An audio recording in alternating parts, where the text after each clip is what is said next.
Welcome back, everybody. Ready for another deep dive? Always. Awesome.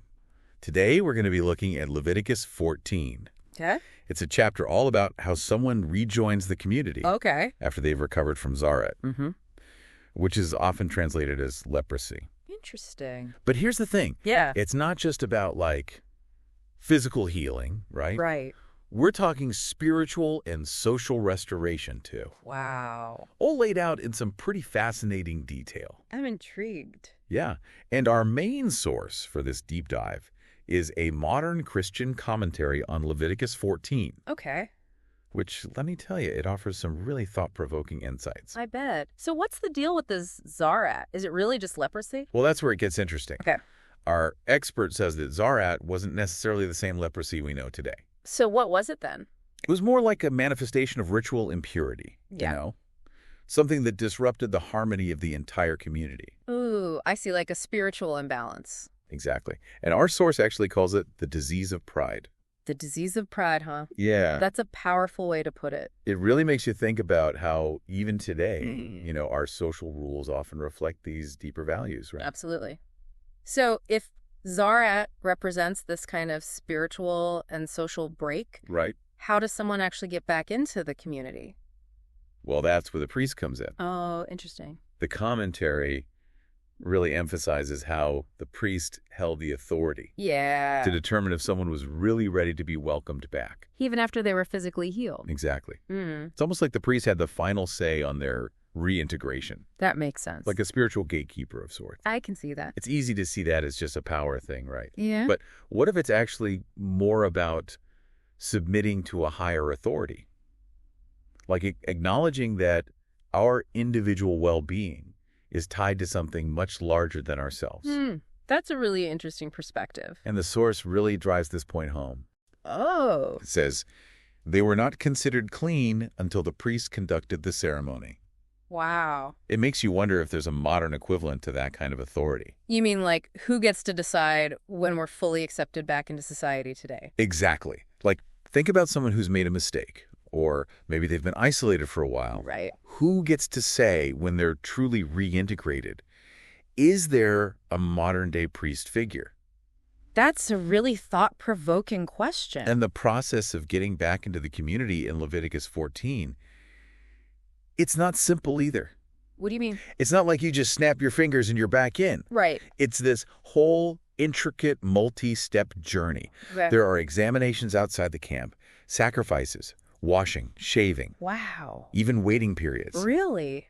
It's that detailed? Oh, yeah. It's like a carefully choreographed return to wholeness. It sounds intense. It is. Yeah. And what our source calls out is this idea of progressive freedom. Progressive freedom? Yeah, like each step you take, it grants you a little freedom. Yeah. Right? But it's always tied to obedience, Obedience to what? to God's will, and aligning yourself with that. I see. It's definitely not the kind of freedom where you can just do whatever you want. Interesting. It really makes you think about our modern ideas of freedom, doesn't it?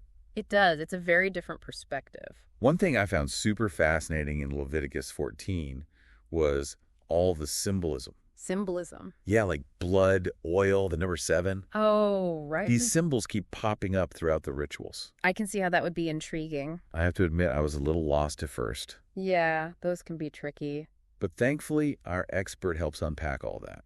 So what's the significance of those symbols? Well, each one has a deep meaning.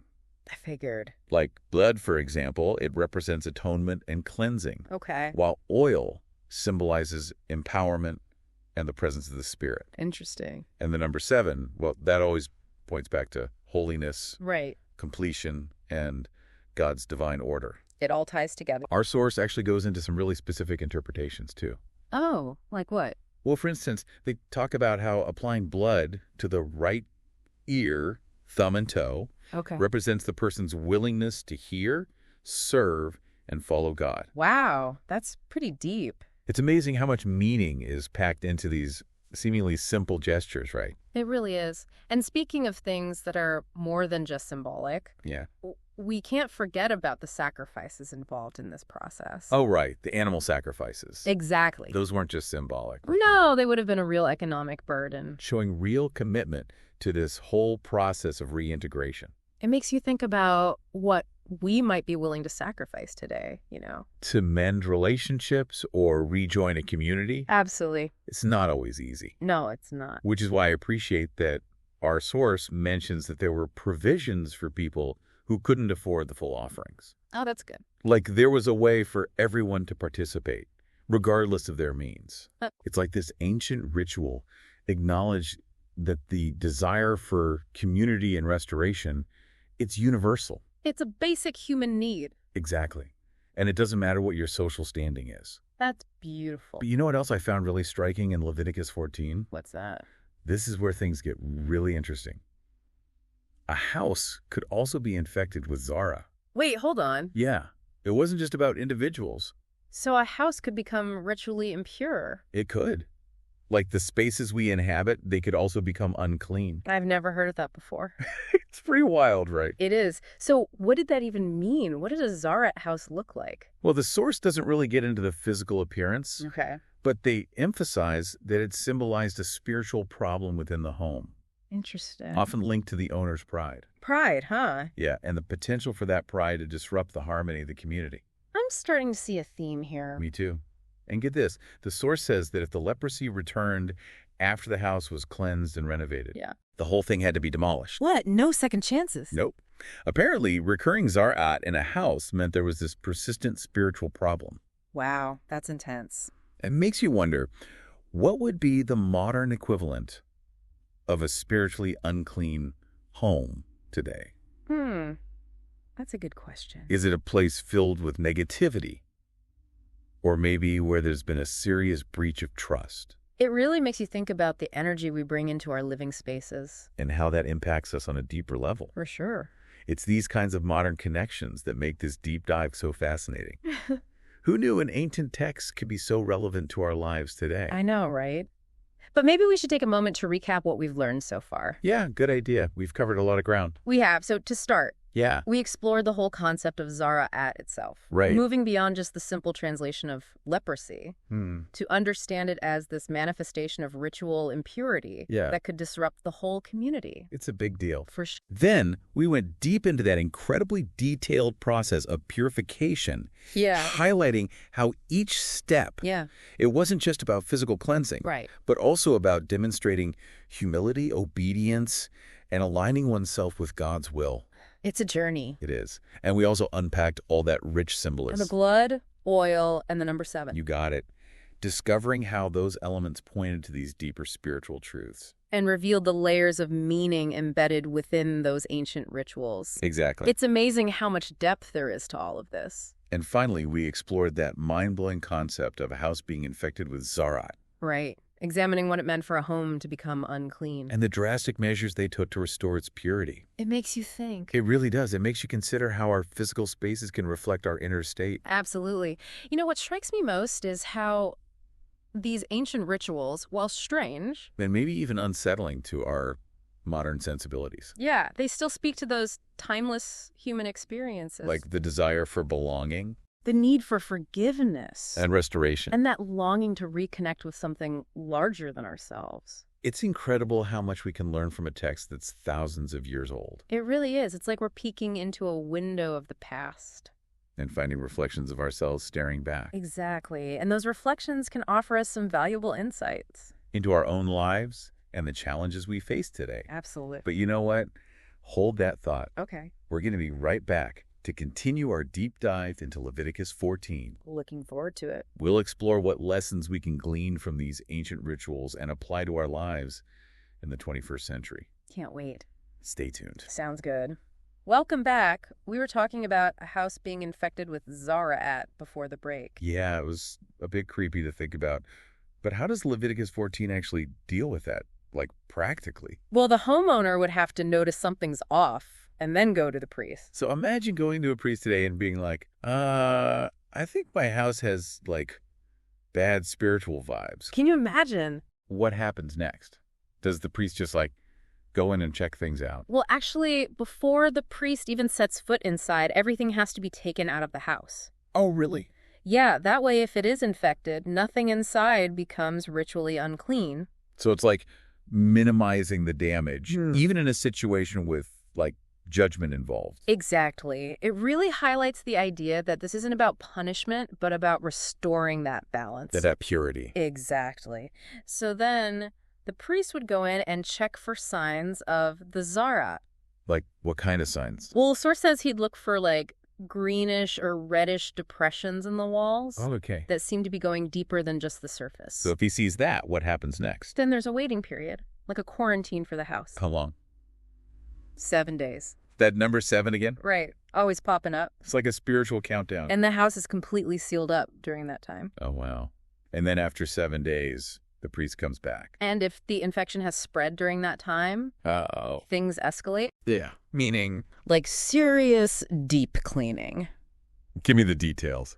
Okay, so first, any of the infected stones had to be removed and thrown away outside the city. Outside the city. Yeah, like in this designated unclean place. Oh, wow. And then, get this, the whole inside of the house, all the plaster, everything gets scraped off. That's intense. I know, right? What if after all that, it comes back again? But that's when things get really serious. Like how? If it returns after all that work, the house has to be destroyed. No way. Yeah, the source is very clear about that. So no second chances. Nope. It's almost like saying that the house is beyond saving. Like, the problem is just too deeply ingrained, you I know? wonder if that's like saying today that there's just like bad energy that can't be cleared. It's a chilling thought. It is. Yeah. But I did notice something interesting in the source. What's that? It says that the ground the house was built on wasn't considered unclean, even if the house was. Oh, that's true. Why is that? It almost seems like a sign of hope, doesn't it? Like, even after this awful thing, there's still potential for something new. Like saying, okay, this chapter is closed, but the story isn't over. Exactly. It makes me think of those times in life when it feels like everything is falling apart. Totally. But then you realize that even if you have to tear down the old structure, The ground is still there. you can rebuild. It's a powerful message of resilience. It is. Like, in the source, it talks about accepting Jesus and being a new creation. Oh, well, yeah. Like, the old is gone and the new has come. I love how this ancient text is speaking to these universal human experiences. Me too. It's incredible. Okay, so let's say the house is actually declared clean after all the renovating. They just moved back in, right? Like, all good. Not quite. What else is there? They still have to purify the house. Really? Yeah, there's a whole ceremony for it. Okay, so what happens? Well, they use 2 birds, cedar wood, scarlet yarn, and hyssop leaves. Wait a minute. Those are the same things they use for the person's purification, right? You notice that? Yeah. There's a clear parallel there, connecting the person and their home. So, like, our inner state and the states we live in are somehow linked. Right. It's really interesting to think about. So how does this house purification thing work? Okay, so one of the birds is killed over running water, Okay. and then the cedar wood, the hyssop, the scarlet yarn, and the live bird. There's a live bird. Yeah, they're dipped into the blood and water mixture. That's a pretty intense image. Then they sprinkle this mixture all over the house. Oh, wow. 7 times. Of course. And then the live bird is set free outside the city. It's like it's carrying away all the bad stuff. Exactly, symbolizing a fresh start. I love that. It's like a visual representation of that weight being lifted. Yeah. And it ties back to what we were saying about new beginnings. It's not just getting rid of the bad, but making room for something good. Exactly. And this whole discussion about Zara and purification, it makes me think about how we try to make things right today. Like we might not use birds and cedarwood. But we still have our ways of dealing with guilt and shame. So what are the modern day versions of these purification rituals, you think?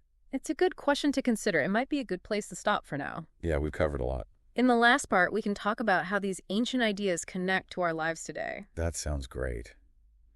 Welcome back to our deep dive into Leviticus 14. We've been exploring some pretty ancient stuff. Rituals, purification ceremonies, even that whole idea of a house becoming ritually impure. It's been a fascinating journey for sure. But you know what strikes me?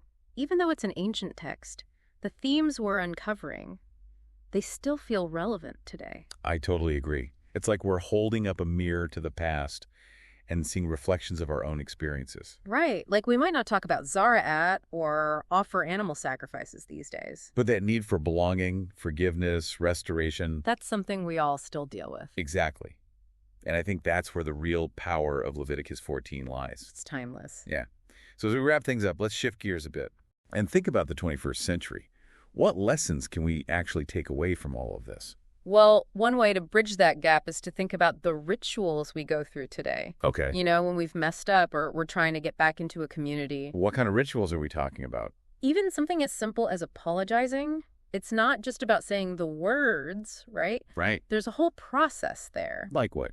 Acknowledging the harm, taking responsibility, making amends, seeking forgiveness. It's like a carefully choreographed dance. Exactly. Each step is important, just like those steps of purification in Leviticus. So we're demonstrating humility, showing we want to change. Trying to fix things. And just like those ancient rituals involve sacrifice, right? Oh, yeah. Whether it was offering animals or valuable items. Our modern-day apologies, they can require sacrifice, too. We might give up our time, energy, even our pride. And just like Leviticus had provisions for those who couldn't afford the full sacrifices, Right. we can still make amends, even if we don't have a lot to give materially. It's about the sincerity of our efforts. Absolutely, and the willingness to do what it takes to rebuild trust. It's about aligning our actions with our desire to fix things. It's not just about our personal relationships either, right? No, sometimes it's about getting back into a larger group. A community or even a belief system. Think about someone who's been estranged from their family or a religious community for years. It's a long time. To come back, they have to acknowledge past mistakes, make amends, really commit again. Just like rebuilding their house. Exactly, reestablishing that shared foundation. And just like those ancient rituals, it's not always comfortable. It can be challenging. We have to confront tough emotions. Make big changes. Sometimes let go of old ways of thinking. But ultimately, it's about aligning ourselves with something bigger. A community, values, a purpose. And that's where I think real freedom is found. It's that progressive freedom our source was talking about. It's not just doing whatever you want. But aligning yourself with what's good, what's true, what's meaningful. And that's a message that goes beyond time and culture. It doesn't matter if we're talking about ancient Israelites and ritual purity. Or people today and all the messes of relationships. We all want that same thing. Belonging. To be part of something bigger. And maybe these rituals, whether ancient or modern, they remind us of that. That we're all human. And we're all on this journey. Back to wholeness. It's a good reminder that even when we're lost or broken, there's always a path back. A way to rebuild, restore, reconnect. So as we wrap up our deep dive into Leviticus 14, what's the one thing you want listeners to remember? I think the most important thing is to pay attention to the rituals in our own lives. Okay. What steps do we take to make amends, to rebuild trust, to come back to community? Those are some good questions to think about. And maybe by doing that, we can understand our own values better. What really matters to us. I think that's a great place to end. Thank you for joining us on this deep dive. It's been a pleasure. Until next time, keep exploring, keep questioning, and keep diving deep.